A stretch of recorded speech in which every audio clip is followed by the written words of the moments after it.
দর্শক, আজকে ব্রেকিং নিউজে বেশ কিছু গুরুত্বপূর্ণ খবর জানাবো। প্রথম যে খবরটি সেটি হলো আমেরিকা ইরানের উপর শক্তিশালী হামলা করেছে। ভয়াবহ হামলা। আবার ইরান আমেরিকাকে পাল্টা জবাব দিয়েছে। দুই পক্ষের মধ্যে রাত থেকে খেলা চলছে টি-20 স্টাইলে।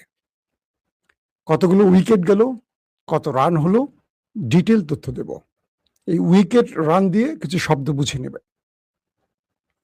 প্রথম, আমেরিকার অ্যাপাচি হেলিকপ্টার আক্রান্ত হলো হরমুজ প্রণালীতে।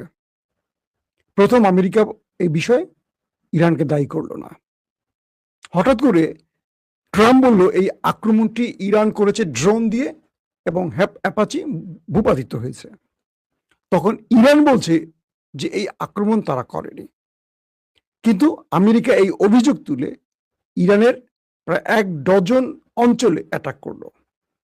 এর মধ্যে বন্দর আব্বাস, কেশম দ্বীপ, সিরি, তারপর আরো অনেকগুলো জায়গা রয়েছে। ইরান কি করলো, কয়েক ঘন্টার মধ্যে তারা আবার ৩টি দেশে কয়েকটি ঘাঁটিতে অ্যাটাক করলো। Bahrain, Jordan, Kuwait. তারপর মোটামুটি থামলো। ট্রাম্প আবারও মুখ খুললেন, বললেন ইরানকে এর জন্য বড় মাসুল দিতে হবে, বড় প্রাইস পে করতে হবে। তার ট্রুথ সোশ্যালের পোস্ট ডোনাল্ড ট্রাম্পের। আমরা আপনাদেরকে রাতে যে লাইভটি শোনালাম সেই সময় পর্যন্ত শান্ত পৃথিবী। মাঝামাঝি রাতে এসে মধ্যরাতে বাংলাদেশ সময় আমেরিকা ইরানের বেশ কয়েকটি পয়েন্টে অ্যাটাক শুরু করলো যুদ্ধ বিমানের মাধ্যমে। F-16, F-35 সহ আরো অনেকগুলো ইরানকে কাঁপিয়ে তুলল। ইরানের প্রতিরক্ষা ব্যবস্থা ব্যাপকভাবে কাজ শুরু করলো, যতটুকু পারলো ইরানের অ্যাটাক মোকাবেলা করলো। কিন্তু আমেরিকা ম্যাসিভ আকারে অ্যাটাক করেছে ইরানের গুরুত্বপূর্ণ বাণিজ্যিক, পানি শোধনাগার, বিভিন্ন গুরুত্বপূর্ণ মানে বিশেষ করে তেল শোধনাগার, এই বিষয়গুলোকে টার্গেট করেছে আমেরিকা। এবং মিলিটারি বা সেনাবাহিনীর যেই জায়গাগুলো আছে, যেখানে সেনাবাহিনীর রসদ থাকে, অস্ত্র থাকে, সেনাবাহিনী থাকে, এই জায়গাগুলোকে টার্গেট করলো আমেরিকা। এর পরপরই আবারও ইরান শুরু করেছে। প্রথম ম্যাচের, টেস্ট ম্যাচের মাঝখানে একটা বিরতি, তারপর আবার ম্যাচ শুরু হয়ে গেল। ইরান কি করলো শুনতে পাচ্ছেন সবাই, না তাই তো? তো এরপর আমেরিকা তার আক্রমণ যখন শুরু করে, ইরান তার প্রতিরক্ষা ব্যবস্থা দিয়ে, তার যে নতুন ভেরিয়েন্টের প্রতিরক্ষা ব্যবস্থা এখন দেখতে পাচ্ছি, এগুলো দিয়ে মোটামুটি কন্ট্রোল করলো আমেরিকার আক্রমণ হলো, কিছু ইন্টারসেপ্ট হলো। যতটুকু পারলো ইরান তার সক্ষমতা অনুযায়ী মোকাবেলা করলো। এরপর ইরান শুরু করলো তার খেলা। ক্রিকেট ক্রিজে ব্যাটসম্যান নামে দুজন, এই প্রান্তে একজন, অপর প্রান্তে একজন, তাই তো? ইরান কি করলো, পুরো 11 জন নিয়ে নেমে গেল মাঠে একসাথে। মনে করেন 11 জন নিয়ে নেমে খেলা শুরু করে দিল। অর্থাৎ মধ্যপ্রাচ্যে থাকা মার্কিন যুক্তরাষ্ট্রের 18 থেকে 20টি ঘাঁটিতে সিরিজ অ্যাটাক শুরু করলো ইরান। তার শাহেদ ড্রোন তো পুরো আকাশ কাঁপিয়ে ছুটছে, একটার পর একটা শুধু বেরোচ্ছে আর যাচ্ছে, সম করে আওয়াজ হচ্ছে। আর ছাড়লো ইরান তার নতুন ভেরিয়েন্টের কিছু মিসাইল। তুরস্কের আনাদোলু এজেন্সি এবং আল জাজিরা যে তথ্য দিচ্ছে, এটা খুবই ভয়াবহ। ইরান যে নতুন ভেরিয়েন্টের মিসাইল ব্যবহার করেছে, শুধু খাইবার শেখান না, ইরান নতুন মিসাইলটির নাম বলেনি। IRGCর তথ্য নিয়ে আল জাজিরা, আনাদোলু এজেন্সি সহ কয়েকটি গণমাধ্যম যে রিপোর্ট করছে, সেখানে তারা বলছে ইরানের মিসাইলগুলোকে আমেরিকা আটকাতে পারেনি। এটা হলো ডোনাল্ড ট্রাম্পের কপালে ভাঁজ পড়ার প্রথম ভয়, আর টেনশনের প্রধান কারণ, যে ইরান কি মিসাইল ব্যবহার করছে যেগুলো তারা ইন্টারসেপ্ট করতে পারছে না। বাহরাইনের ৫ম নৌবহরে আরো বড় হামলা হলো। চারদিক থেকে মার্কিন সেনারা পালাতে শুরু করলো। বাবার নাম, মায়ের নাম, দাদার নাম ভুলে তারা দৌড় শুরু, জুতা মোতা ছুঁয়ে, যা শর্ট প্যান্ট পরা ছিল সে শর্ট প্যান্ট পরে দৌড়।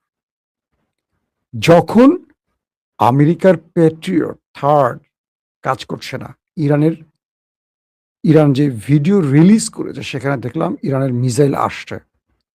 আমেরিকা প্যাট্রিয়ট থেকে তার এন্টি মিসাইল মারছে, এন্টি মিসাইলকে বিট করে আকাশে। এন্ট্রি মিসাইল, ইরানি মিসাইল আসছে সে এই মিসাইলকে ধ্বংস করতে। এটা আসার সঙ্গে সঙ্গে এটাকে ফাঁকি দিয়ে এটা মুভ করলো, এটা চলে গেল সোজা গিয়ে আশ্রয় পড়ল। আর ইরানের মিসাইলটি টার্গেটে গিয়ে, একদম বাহরাইনের টার্গেটে গিয়ে মার্কিন ঘাঁটিকে লক্ষ্য করে হিট করলো। এগুলো দেখে আমেরিকার সেন্ট্রাল কমান্ড অবাক হয়ে গেল। তারা আমেরিকার প্রেসিডেন্টকে সিচুয়েশন রুমে জানালো কল করে, ইরানি মিসাইল বিট করা সম্ভব হচ্ছে না।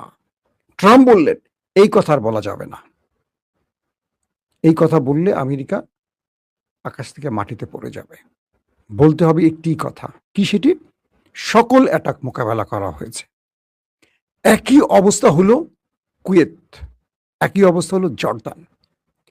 প্রথম দফায় জর্দানকে এত মারেনি, গত দুদিন আগে আর আজকে জর্দানকে ব্যাপক আকারে মেরেছে। একদম ঠিক ভোরে আপনারা যখন বাংলাদেশে ফজর নামাজ পড়ছেন বা একটু আগে থেকে ইরান যখন অ্যাটাক শুরু করে, ইরানের আকাশে শুধু আলোর ঝলক দেখা যায়, মনে হয় আকাশ থেকে তারাগুলো খুলে খুলে পড়ে যাচ্ছে, সেই তারাগুলো পড়ে বিভিন্ন জায়গায় ছুটছে। ইরান একসাথে এতগুলো মিসাইল 18টা মার্কিন ঘাঁটিকে টার্গেট করেছে এই 3টা দেশের ভেতরে। তারপর জর্দানে গিয়ে ব্যাপক অ্যাটাক করে মার্কিন ইরানি ড্রোন এবং মিসাইল। সেখানে কিছু ইন্টারসেপ্ট করতে পারে, বাকিগুলো ঠিক টার্গেটে হিট করে। কুয়েতে একই অবস্থা। আল জাজিরা যে রিপোর্ট দিয়েছে সেই রিপোর্টে দেখা গেল যে তারা বলছে যে প্রতিশোধ, মানে ইরান বলছে এটি ছিল আমেরিকার বিরুদ্ধে প্রতিশোধমূলক হামলা। ইরানের রাষ্ট্রীয় গণমাধ্যমগুলো বলছে আইআরজিসি কুয়েত, বাহরাইন এবং জর্দানের ঘাঁটিগুলোকে টার্গেট করেছে, প্রধান এই 3টি দেশের মধ্যে, কিন্তু 18টি ঘাঁটি 3টি দেশে। আবার ওয়াশিংটন তেহরানের মধ্যে ক্রমবর্ধমান উত্তেজনার মধ্যে মার্কিন সামরিক বাহিনীর সেন্ট্রাল কমান্ড তারাও বলছে আমাদের অ্যাটাকগুলো লক্ষ্যে পৌঁছেছে, কিন্তু ইরানের অ্যাটাকগুলো লক্ষ্যে পৌঁছায়নি, এগুলো আমাদের আত্মরক্ষার জন্য। দেখেন একে অপরের অবস্থা কি। মার্কিন প্রেসিডেন্ট ডোনাল্ড ট্রাম্পের যে সতর্ক করেছিলেন যে তিনি ইরানকে প্রাইস দিতে বলবেন, সেই প্রাইসটা কি আমেরিকা নিজে দিল কিনা এটাও প্রশ্ন আসলো। কারণ যে অ্যাটাকগুলো হয়েছে অন্যরকম অ্যাটাক হয়েছে, মানে ইরানের এই অ্যাটাকটা খুব ধার ছিল। ইরানের উপর মার্কিন হামলা এবং মার্কিনীদের উপর ইরানের হামলা, এই দুটো হামলাকে যদি আমরা একটু যোগ বিয়োগ করি, আমেরিকা যে অ্যাটাকগুলো করেছে তার চেয়ে বহুগুণ বা বহু মাত্রায় শক্তি প্রদর্শন ইরান করেছে। ইরান এখানে দুটো মেসেজ দিয়েছে। প্রথম যে মেসেজ সেটা হলো ইরান বোঝাতে চায় আমেরিকাকে যে আমি ভয় পাইনি, বা তুমি আমাকে অ্যাটাক করার পর তুমি ভাববা যে আমি একটু ভয়ে সংকুচিত হয়ে গেছি বা আমেরিকাকে একটু সহনীয় পর্যায়ে মারছি না, তুমি আমাকে 2টা মারলে আমি তোমাকে 4টা মারবো, এই নীতিতে আমি এখন আছি। যেটা উল্টো ইরানকে ভয় না দেখে ইরান আমেরিকার মধ্যে ভয় তৈরি করে দিয়েছে। এরই মধ্যে কাতার তার প্রতিনিধিকে পাঠালো, ট্রাম্পকে বলল আপনি যুদ্ধ বন্ধ করেন। দেখেন আমি আপনাদের কাল রাতে লাইভে বলেছি যে ইরান তার যে পরিস্থিতি আমরা দেখলাম, সেখানে সৌদি আরব, আরব আমিরাত, কাতার, খেয়াল করেন এই দেশগুলো কিন্তু আক্রান্ত হয়নি, ওমান আক্রান্ত হয়নি। তারা আমেরিকাকে ব্যাপক চাপে রাখছে যাতে এই ভূমি তারা ব্যবহার করতে না পারে। ট্রাম্প পড়ে গেছে আরো বড় বিপদে। এখন 3টি দেশকে চাপ দিয়ে অনুমতি নিয়েছে, কুয়েত, বাহরাইন, জর্দান। এই 3টি দেশ এখন ইরানের হাতে মার খাচ্ছে। তবে ইরান একটি ভালো কাজ করছে, সেটি কি, তারা কোনো আরাবিয়ান সিভিলিয়ানদের মারছে না, তারা ওই আমেরিকান ঘাঁটিগুলোকে টার্গেট করছে। এখন পর্যন্ত সেই অর্থে সিভিলিয়ান মারা গেছে এমন খবর খুব কম আসছে আমাদের কাছে। কুয়েতের কাতারের প্রতিনিধি দল ট্রাম্পকে বললেন যে আপনি এই যুদ্ধ বন্ধ করেন, আপনি যদি এই যুদ্ধ বন্ধ না করেন আমাদের অবস্থা শেষ, আপনি আলোচনায় বসেন, ডিল করেন। ইরান থেকে, মানে কুয়েত কাতার বলছে যে আমরা ইরানের যে তথ্য পেয়েছি, ইরানি প্রতিনিধিদের কাছ থেকে কাতার যে তথ্য পেয়েছে খুব ভয়াবহ। ট্রাম্পকে বলছে কি ভয়াবহ, ইরান আমেরিকাকে এই গালফ কান্ট্রিতে থাকতে দেবে না, সেই প্রস্তুতি নিয়ে মাঠে নেমেছে। তার মানে আপনি এখন F-35 পাঠাবেন, ফিরে আসবে না, 16 পাঠাবেন, ফিরে আসবে না, আপনি কি পাঠাবেন? ইরান গালফ থেকে আমেরিকাকে তাড়াবার জন্য বন্দোবস্ত করেছে, তাই আপনি একটা মারলে ওরা 4টা মারে, আপনাকে থাকতে দিবে না। সো আপনি যদি এই সময় বুদ্ধিমানের মতো কাজ করেন, একটা আলোচনার মাধ্যমে চুপ হয়ে যান, ইরান হয়তো চুপ হবে। নতুবা ইরানের মূল টার্গেট এখন আপনাকে এই অঞ্চল থেকে সরানো। আপনি কি পারবেন ইরানকে এখন এই মুহূর্তে মোকাবেলা করতে? যদি পারতেন 40 দিনের মধ্যেই পারতেন। 40 দিনের পর আপনি নিজেই সিজ ফায়ার করেছেন, আপনি নিজে যুদ্ধবিরতি ঘটিয়েছেন, ইরান করেনি। এখন আপনি আবার আক্রমণ করে এই এই মানে মিডল ইস্টের রাষ্ট্রগুলোকে, আরব রাষ্ট্রগুলোকে আপনি বিপদে ফেলতেছেন। এখন আরবের এই চাপ ট্রাম্পের কাছে যাওয়ার পর ট্রাম্প রাতে ঘোষণা দিলেন আপাতত যুদ্ধ বন্ধ। তবে তিনি এটা মিথ্যা কথা বললেন। একটি মার্কিন গণমাধ্যমের একটি নিউজে দেখলাম, তিনি যে মিথ্যা কথাটি বললেন, তিনি বলছেন ইরান যুদ্ধ থামাতে বলেছে, আমাদের আক্রমণে ইরান বেশি ভেঙে পড়েছে বা ভয় পেয়েছে, তাই ইরান যুদ্ধ থামাতে বলেছে বলে আমরা যুদ্ধ থামিয়েছি। প্রশ্নটা হলো, এটা সত্য মিথ্যা বোঝার খুব সহজ একটা মানদণ্ড তৈরি করে দেয়। ইরান যদি আমেরিকাকে বলে থাকে যুদ্ধ বন্ধ করো, তাহলে সকালবেলা ইরান উঠে মার শুরু করবে না। ধরে আমরা দুটো মানুষ মারামারি করছে, একজন আমাকে বললো ভাই আর মারিস না, অনেক মাইর খাইছি আর পারতাছি না, সে কি নিচ থেকে উঠে ওরা আমার মার শুরু করবে? জানে না তো, ওর তো শক্তি বেশি, ও তো আমার ঘাড় মক্কে দিবে। ইরান যে আমেরিকাকে বলেনি তার সবচেয়ে বড় প্রমাণ হলো আমেরিকার অ্যাটাকের পরপরই, আমেরিকা তো গভীর রাতে অ্যাটাক করেছে, ভোর হওয়ার আগ দিয়ে ইরান শুরু করছে মায়ের, এবং 18টি ঘাঁটিকে লন্ডভন্ড করে ফেলেছে। মিডল ইস্টের গণমাধ্যমগুলো, আরব দুনিয়ার নেটওয়ার্কগুলো বলছে বাহরাইন, কুয়েত এবং জর্দানের ঘাঁটিগুলো থেকে শুধু আগুন জ্বলতে দেখা গেছে। তার মানে কি বড় বড় আক্রমণ হয়েছে যে আগুন নিভাতে পারেনি লম্বা সময় ধরে। এবং পুরো শহরগুলো, মানে এই দেশটির পুরো শহরে শুধু সাইরেন বেজেছে, মানুষের মধ্যে আতঙ্ক তৈরি হয়েছে। যখন মিসাইলগুলো হিট করছে, যেন ভূমিকম্পের মতো বিকট শব্দে ওই অঞ্চলগুলো কেঁপে উঠেছে। এত বড় বড় বিস্ফোরক, মানে এত ভারী বিস্ফোরক বহন করেছে ইরান তার মিসাইলের মাধ্যমে। এই বিষয়গুলো নিয়ে পুরো, মানে কি বলবো, আমেরিকা নিজেই আতঙ্কিত হয়ে গেছে, ইরান এটা কি শুরু করেছে। ট্রাম্প একটু মাইন্ড করছে যে আমি তো মারতেছি সহনীয় পর্যায়ে, ইরান এত বড় করে মারছে কেন? আসলে ইরান এখন দুটো খেলা খেলছে, এক, আমেরিকা যেন ইরানকে ভয়ে তার শর্ত মেনে নেয়, দুই, এই গালফ থেকে চলে যাওয়ার জন্য একটা পরিকল্পনা করে। এখন যদি ইরান ভয় পেয়ে যায় বা ভয়ের কোনো আসর দেখায় আমেরিকাকে, আমেরিকা তো ইরানকে ভাঁজ করে ফেলবে একেবারে চাপ দিয়ে। তো ইরান এখানে সেই খেলাটা খেলছে, কারণ এখানে যে কোনো কারণেই ইরান একটু শক্তিশালী হবে। তার প্রধান কারণ, আমেরিকাকে 10-15 হাজার মাইল দূর থেকে আসতে হয়, ইরান তার ঘরে বসে কাজ করছে। আমেরিকাকে ভিন্ন দেশে ঘাঁটি ব্যবহার করে, অর্থাৎ ভিন দেশে বসে তার ঘাঁটি ব্যবহার করতে হয়, যত আধুনিক অস্ত্রই আনুক। ইরানের অবস্থাটা একটু ভিন্ন। আবার ইরান আত্মরক্ষা করছে না, ইরান নিজে মার দিচ্ছে।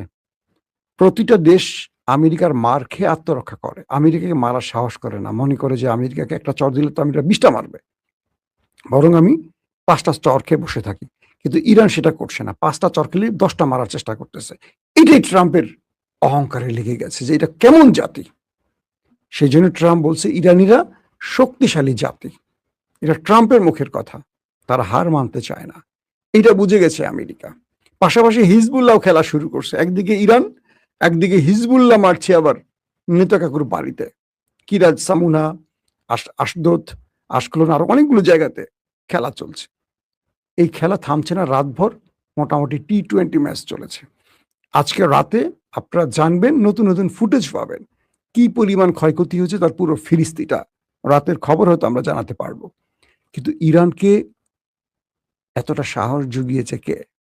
40 দিনের যুদ্ধ। 40 দিনের যুদ্ধে ইরান একটা জিনিস বুঝে গেছে যে আমেরিকাকে শক্ত করে ধরতে পারলে, ছাই দিয়ে ধরতে পারলে আমেরিকা আর মরামরি করতে পারবে না। আমেরিকাকে শক্ত করে জবাব দিলে আমেরিকা ভয় পায়। এতদিন আমেরিকা তার নামের উপর দিয়ে চলছে, এখন ইরান এই খেলাটা শুরু করছে।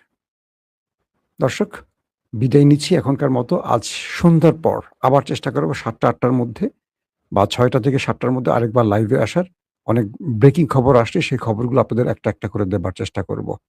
যারা যেখান থেকে কমেন্ট করেছেন আমি দেখতে পাচ্ছি। রাজশাহী বাগা পৌরসভা থেকে জাহাঙ্গীর হোসেন অবসরপ্রাপ্ত সেনা সদস্য, আপনার জন্য সালাম।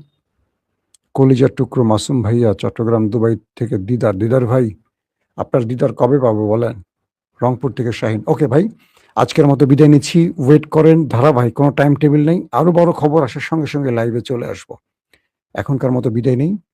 আল্লাহ আমাদের প্রত্যেককে নিরাপদে রাখুন। আল্লাহ হাফেজ।